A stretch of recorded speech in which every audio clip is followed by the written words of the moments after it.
Hello, Merry Christmas. Welcome to Follow Everton. I'm Ryan, the channel founder, and I'm here to talk about Manchester City versus Everton, a game that's taking place on Boxing Day at the Etihad Stadium. It is just myself this evening for a brief preview and look ahead to this fixture.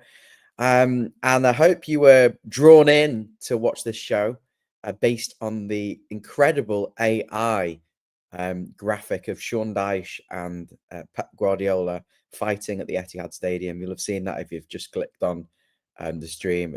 An amazing banner of it, must say so myself. But anyway, moving on. Welcome to the show.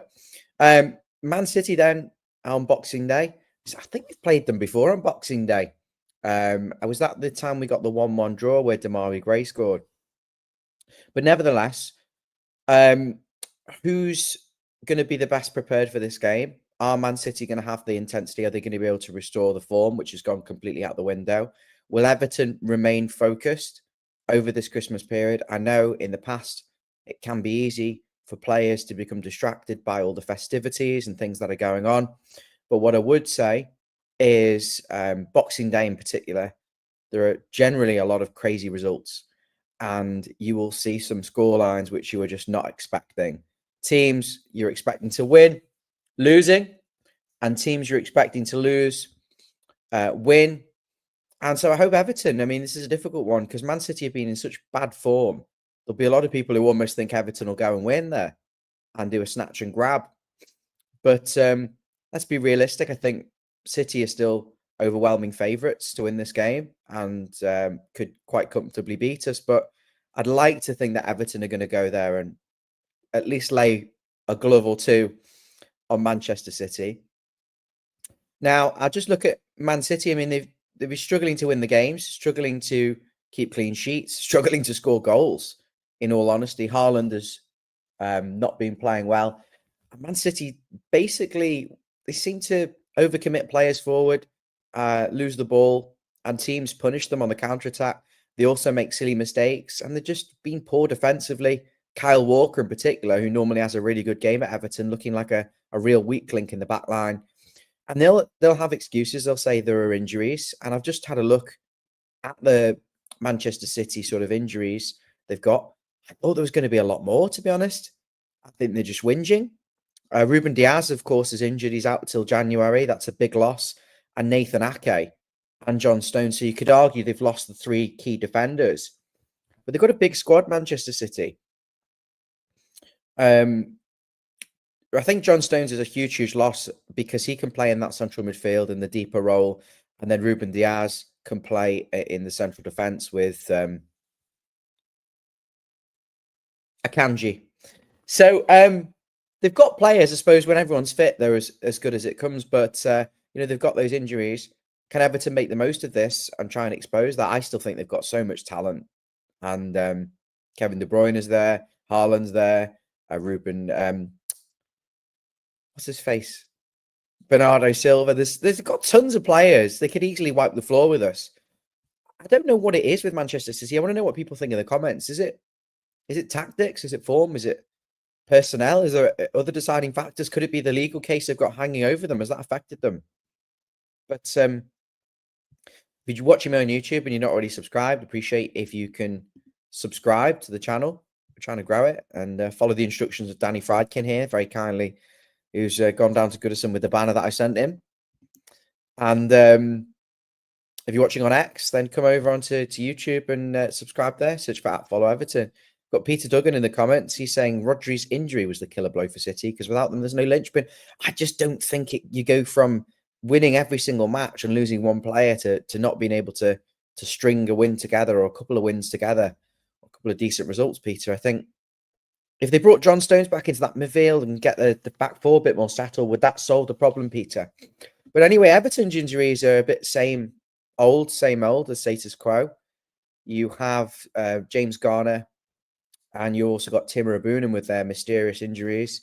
They weren't injured on the pitch. They were injured elsewhere. They've been missing for a number of weeks and aren't expected to be back till into the new year, which is a shame because I think they give you a little bit more technical quality than what we've got there at the moment. I think James Garner is the best presser of the ball in the midfield, the best ball harrier. He takes a decent set piece as well. He's technically good. He's defensively good. I just like James Garner a lot. And Timur Abunam, I think for 70 minutes in the first few games of the season, before he was struggling with his fitness, I thought he offered technical quality and ability to carry the ball. And I love that. I think he could link up with Illiman and Dye, perhaps play a little bit more advanced. But it's a shame they're both injured. And so Everton are going to go with the same sort of players that we've had in the recent games. I'd be very surprised if Sean Dyche makes changes to this game that aren't enforced. The one enforced change is Ashley Young, who's arguably been Everton's best player for a number of weeks now. So he's got the 5th yellow card of the season. What a coincidence, and misses the Boxing Day fixture so he can put his feet up and enjoy himself with his family. So apart from that, and Dwight McNeil's injury, which the game apparently will come too soon for him, he was rushed back previously and that didn't go well. I think Everton are going to be pretty much unchanged. The one change for me, though, well, 2 changes for me, in fairness. I think we're just not scoring goals. I think defensively we're fine, of course, keeping clean sheets, 6 and 7, I think it is. Is it 6 and 7? Is it as much as that? We're not scoring goals. And so we've got to try and find a way to test Man City. For me, I would drop Calvert-Lewin. I wouldn't play Calvert-Lewin in this game. I think you're just going to repeat the same sort of status quo. I'll launch it to him, try and win a duel and go nowhere. I would go with Brozier. I think he'll battle. I think he's got the pace to run in behind. I think he's got the technical quality to come short, link play. He can run the channels. I think he's a really good player. And so I would start with Brozier, or at least Beto. And there would be some temptation for me to go 4-4-2 with both of them up front and just say we're going to do 2 banks of 4. And then we got these 2 blokes with pace and strength who are going to run up the other end of the pitch when you overcommit and score. That won't happen. So I would probably drop Jack Do Nothing Harrison for Lindstrom, Do Nothing Lindstrom.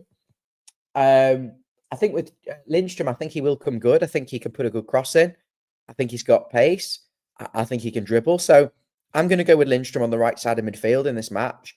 And you know what? People are just, and it's never going to happen, but could Jackie Harrison play on the left and Illiman play in the number 10 role, and you have 3 behind a striker and just say, right, we've got 4 players. Jack Harrison on the left, his favourite side. Lindstrom on the right. Illiman in the midfield. And Beto or Brozier up front. And we're going to counter-attack with M4. That's not going to happen. So it's going to be Illiman on the left. I think Lindstrom will play, not Harrison. Although he loves Harrison because he defends. He's like a sixth right back. And Doucouré and I think having Doucouré in the 10 has solidified us, but he's not scoring goals this season and he's not contributing at the top end of the pitch and taking chances. So, team Mikalenko, unfortunately, although he was better in the last few matches, I think. Mikalenko, Branthwaite, Tarkowski, and Seamus Coleman.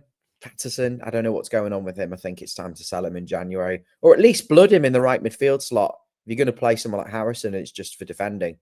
Because at least Pato could cross a ball. So Patterson isn't going to play. It'll be Coleman, Mikalenko, Tarkowski and Branthwaite. Midfield picks itself again. Doucouré, Mangala, Gay. There isn't really any choice, to be honest, with the injuries to Garner and Irabunam. Ndiaye on the left. Again, no choice there, really, apart from Jack Harrison, who's flattering to deceive. And on the right-hand side, Jesper Lindstrom, I think, is a more natural fit. And up front, I'm going with Brozier.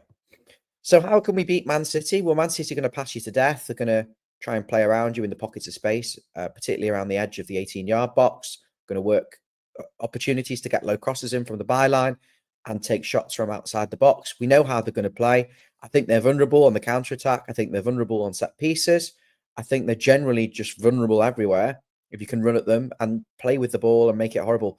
So in this game, what I would like to see Everton do, in all fairness, and some of you may disagree, I'm intrigued to know what you think, so feel free to leave your comments, would be to continue what we did against Arsenal and Chelsea, low block, make it horrible, get in the faces, make it nasty. But when we get the ball and the counter-attack, make good decisions.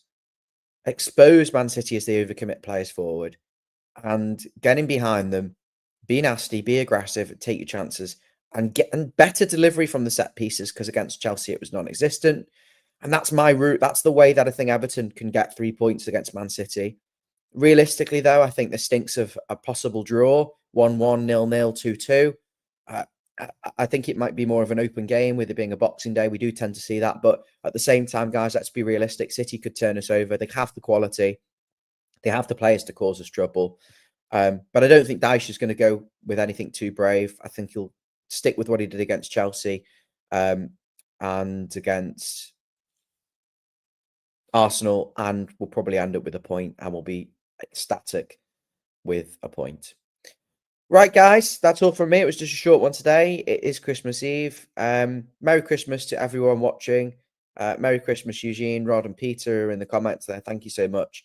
And of course, if you haven't already, turn the notification bell on and subscribe to Follow Everton. I'll see you very soon for the match reaction. Thank you. Merry Christmas. Happy Hanukkah, whatever you celebrate. I wish you all the best. Thank you. Where's that bloody banner?